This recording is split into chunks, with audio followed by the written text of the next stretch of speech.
Hello everyone, Tajahao, Woshi Chao Su, and that's my Chinese name. So today's vlog, we will going to Simple Kappa Cafe located at Taipei 101 88th floor. Heto ang chismis mga kapengyo. Balita ko kasi maganda daw doon. Kaya dali-dali kaming pumunta kasama ang aking kumare.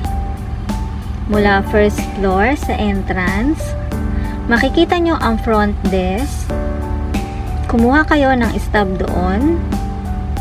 Umakyat kami ng second floor. Nandun ang elevator.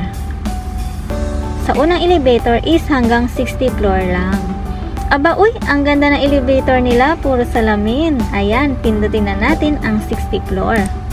Sa 60th floor, konting lakad lang.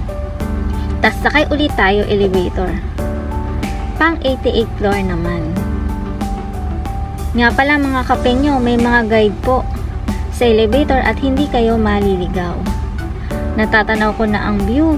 Ang ganda-ganda, labas pa lang dahil excited ang mare nyo. Nagmamadali na kaming maglakad niyan. Maluwang at simple lang ang cafe shop na to. La, excited ka dyan ah? Opo, excited talaga ako. Oh, lakad-lakad, konting turo. Aba, tuturo ka pa dyan ah. Yan ang Simple Kappa. We order cappuccino for only 180 NT per person. Yan lang ang order namin.